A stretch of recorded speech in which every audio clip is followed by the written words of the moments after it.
Hey, what's going on, everybody? I am Brian Graham. This is episode 11 of the Property Pilot Podcast, where we talk about how to analyze a rental property. So I'm just going to get right into it. How do we analyze a rental property? It is very often someone will research a property online and say, like, can I make any money here? I don't know if I can. And let's start from the very beginning. You got to figure out what your goal is. Am I looking to buy this property turnkey? What if you can't see the interior pictures on the website? So that's where you have to have a realtor who maybe contacts the listing agent, and they can go in and see the property, send you pictures, send you video, or you go there on your own and you scope out in a walkthrough the interior of the house to see what cosmetic or functional things need to be done. Usually when you do a walkthrough, you're going to be looking for some cosmetics. If you have construction knowledge, maybe you can look for some functional issues, but that's why you hire an inspector when you actually go under contract. So you have to determine what your goal is and what your exit strategy is. Are you looking to buy and hold this for long term? Excuse me, if my voice is shot, it's because I've been sick the last few days. But are you looking to buy long term, buy and hold for the long term? Are you looking to do a BRRRR deal where you're going to buy it, rehab it, and then refinance it? Obviously, then you need to figure out how much that's going to cost. Is it a commercial property that you're interested in? You just need to figure out what that strategy is. So we're going to analyze a rental property just from the basic. I'm going to buy and hold a turnkey property. That way you have at least the knowledge to figure out, can the property even make you money? So if the property's turnkey, you're probably going to be buying at the top of market value or very close to it, unless the property's been sitting on the market for quite some time. And usually that'll tell you something. There's a reason for that. But in my experience, when a property is priced fairly, it'll come off the market, very quickly. Even if it is in a remote location. I see properties that are priced very fairly in remote locations with populations of anywhere between 4,000 to 5,000 people, and the property's gone in 4 days. So if it's priced fairly, chances are it'll move. So we have to determine what our exit strategy is. So we're going to hold this property long term. We may sell it at a later date, much later date, 5, 6, 7 years down the road. But we're buying this property for cash flow and for appreciation value. So which means we're probably going to be buying in a B or C class neighborhood. In a D class neighborhood, the property won't appreciate much. And in an A class neighborhood, especially with today's interest rates, it probably won't cash flow very well. So we're looking for a B or C class neighborhood. Now, we figured out our strategy. We're going to buy and hold for the long term. Now let's figure out what we're going to do and see if we can make any money. So let's start from the top. How much money are we going to make from this property? So there's a website I like to use called Rentometer, Rentometer, whatever you want to call it, Rentometer, but it's rentometer.com. And it's not a sponsorship or anything. I wish, but it's not. But it's a website I use often. You have to subscribe to it. You type in your property address, you type in the potential rent, and it pumps out an analysis of whether or not you can make any money. It pumps out an analysis on where your rent is in relation to other properties that are similar to yours. So you type in the address, and then you type in the rent, and then you type in if it's like 3-bed, 1-bath, or 2-bed, 1.5 bath, whatever your property is, you can type that in. You can it even goes as much as square footage, but you would type that in, and then you would you would take the rent amount, and if it says in the analysis report, it'll give you the median rent for the area. So let's say you want to buy a 3-bed, 1-bath, and you type it in, and it pumps out that your rent for $1,500 a month is right on par with the median. So the median for the area is also $1,500 a month. That's great. But let's say it says in the 75th percentile, the rent is $1,800 a month. Well, the number I always use for my properties is that median number. I want to make sure that at the base value, the minimum, that median value, especially in a turnkey property, is probably what I'm going to get. If I'm buying a distressed property and I don't want to fix it up and I want to rent it right away, I'm probably not going to get 1500 because 1500 is that median value. If my property is distressed, I'm not going to get that. I'm going to get below that. So if my property is turnkey and it's actually very nice, I'm working within that 1500 to 1800 mark, between that median value and the 75th percentile. Then you can go as much as, maybe even 2000 a month, depending on the different amenities. Does your property have a carport? Does it have a garage? Does it have a hot tub? I mean, there's many different things that could maybe boost the value of your property. So that can help you determine rent. I would always play that number very conservatively. So the number I would use is 1500 because that's what I'm going to punch my numbers on. If I get more, it's just cheddar on top. So I do the analysis. That's my rent. I'm using that 1500 number as rent. Then what we're going to do is determine the property's expenses. So you can Google online a ton of different expense, sheets or Excel sheets or anything you want to analyze a rental property. I made my own. I kind of researched some other ones. I didn't want to buy any of them. There were some that were pretty good online, but I just wanted to make my own. That way I knew when I punched the number, I read the sheet the way I wanted to read it, and it takes me less than 5 minutes to analyze a deal, because it's my sheet. I invented it. And it's not that difficult because once you figure, because every property has similar expenses, if not the same expenses. I mean, like, property taxes are property taxes. Insurance is insurance. So you make your own sheet if you'd like. In my opinion, it's much easier to punch deals when, you've developed it yourself and you can feel good about, the math and the process. So expense number one, I said a couple of them. You have property taxes. Every county usually has property taxes. There may be some counties out there, I don't know of them, that have no property taxes. But usually property taxes is how you pay that local county. Property taxes is how you pay that local county, and that goes to, fixing roadways or whatever. It's supposed to anyway. So you got property taxes, and then we go into the next expense, which is insurance. So even if you buy a property cash, you will still have to pay property taxes. You will still have to pay insurance, because if something happens to your property, you're going to want to make sure that you're insured. If something happens to the person in the property, you are going to want to make sure that you are insured.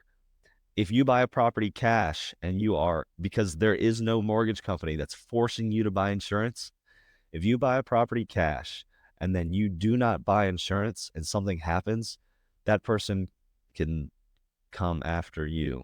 Okay. So you really want to make sure that you are safe and you are protected. So you would buy insurance, to make sure you and the tenant as well, the tenant is protected, and the property. So then the fourth expense would be your maintenance. So the very first property I ever bought, I bought for $92,900, and I positively cash flowed $200 a month, and I did not owe a single penny for 2 years. And then excuse me, the month I was about to sell, I ended up having to buy a new water heater for $1,200, which knocked out 6 months of cash flow. But I bought that property turnkey.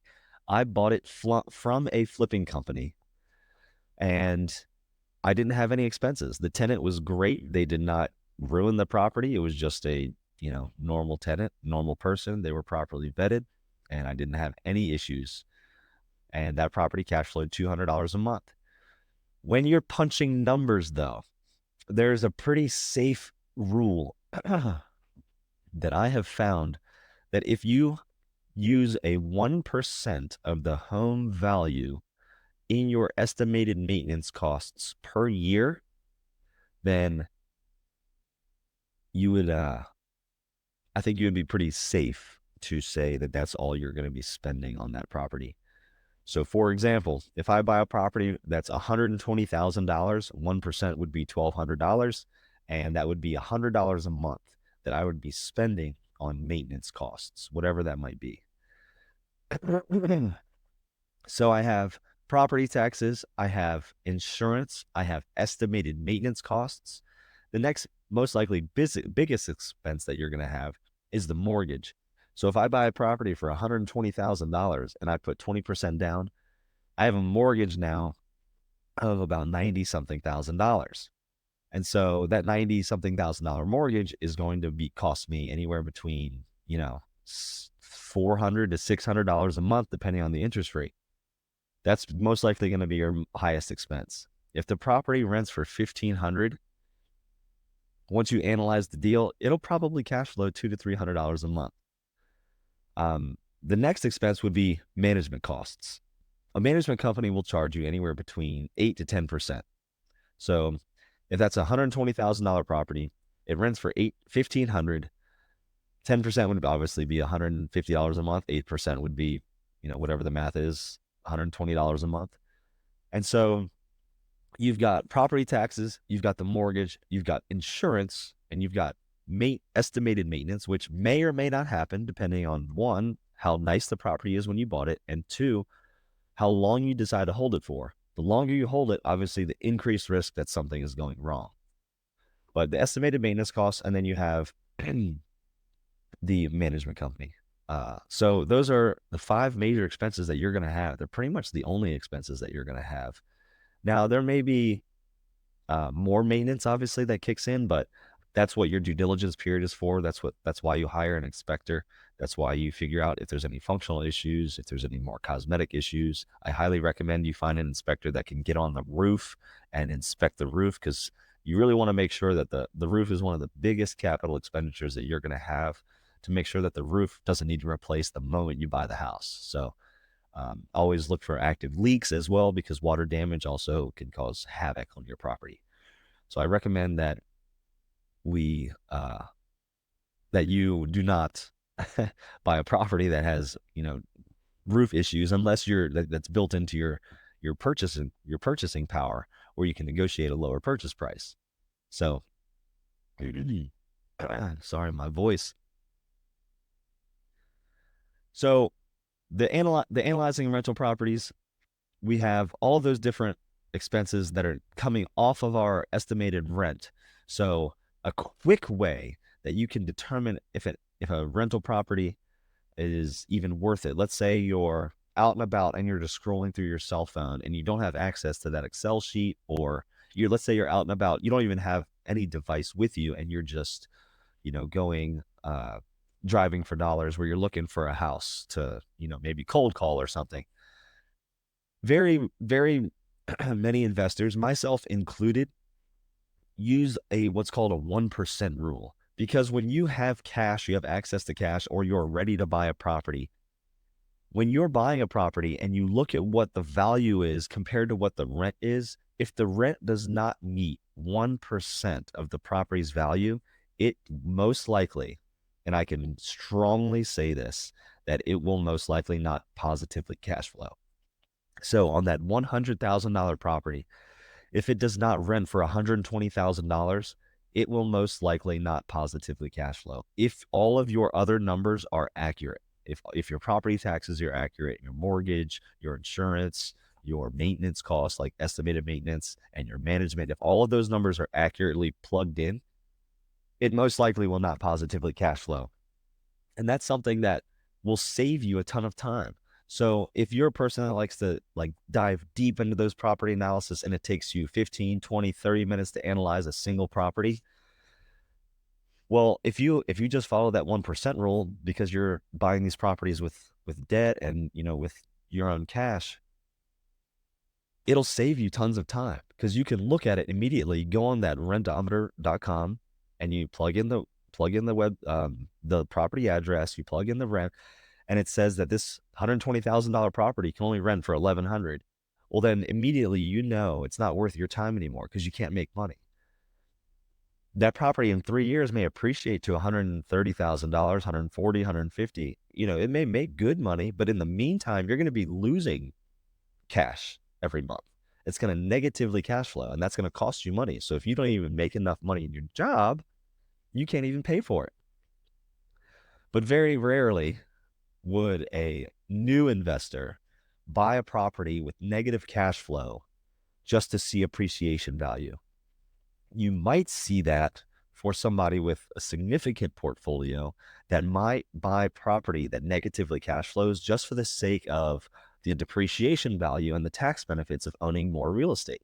Because buying that property may save them thousands of dollars on the amount of taxes that they owe, which means even though it negatively cash flows, which is a deduction as well, even though it negatively cash flows, they can offset some of their earned income or other real estate income with a depreciation benefit and tax benefit. So most new investors would not be doing that. I myself, with 17 units, am not doing that. I always want my properties to positively cash flow because I'm looking for a bigger snowball right now. It's not that I have a big snowball that the government is chunking and I need to keep it big. That would be, the scenario I bought a negative cash flow property, but I'm not doing that. So when you're punching numbers on a typical turnkey property, keep it simple. Use the 1% rule. That'll save you tons of time. And be honest with your numbers. Conservative with the rent value. So you play on the low end, that 1,500 number. And then over cautious on the expenses. Don't be the person that says, oh, when I buy this property, I'm not going to have any maintenance. That's not how being a rental property owner works. You will have maintenance. My property that I had nothing to do for 2 years, that's not normal. What's normal is having something to do every other month. So be conservative with the expenses because they'll happen. So use the 1% for maintenance, maybe even 1.5%. Once you use those numbers, once you're conservative with those expenses, conservative with your rent, and the property still can appreciate and give you a 10, 15, 20% return, take the leap because you have done the math. Numbers do not lie. Then you need to go to the next step, and then you need to vet your tenant. Vet your tenant, which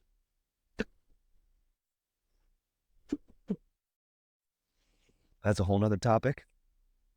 Excuse me. But when you're analyzing that rental property, choosing the tenant may fluctuate that maintenance number, but that's not going to be in your initial report. That's going to be during your due diligence process. And when you actually buy the property and it's time to come lease it up, that's when you are going to work with a management company or yourself to vet the tenant properly, do a background check. So I'm sorry, guys. I'm losing my voice. So I appreciate you guys watching episode 11, how to analyze a rental property, and I'll see you guys next week. Thanks. The advice and recommendations I offer are intended to be informative and educational, drawing from my own experiences in the real estate market. It is crucial to recognize that every investment decision carries risk and outcomes may vary. I am not a financial advisor, and the information provided during these podcast episodes is not intended as financial, legal, or professional advice. It is your responsibility to conduct thorough due diligence, seek the advice of qualified financial professionals, and make informed decisions based on your individual financial situation and goals.